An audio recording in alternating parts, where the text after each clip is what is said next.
حضرت علی رضی الله عنه میفرمایند قلب دریچه نفوذه، هر کس با صداقت واردش بشه تا ابد اینجا مهمونه، تا ابد اینجا میمونه.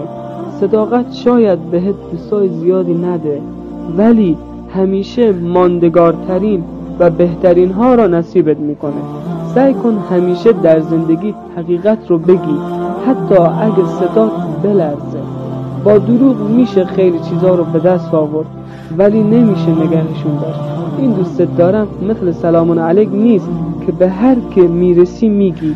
باور کن این دنیا در حال چرخشه. با احساسات کسی بازی نکن، حتی اگه با احساساتت بازی کردن. صداقت نهایت جذابیت یک انسانه، نهایت جذابیت.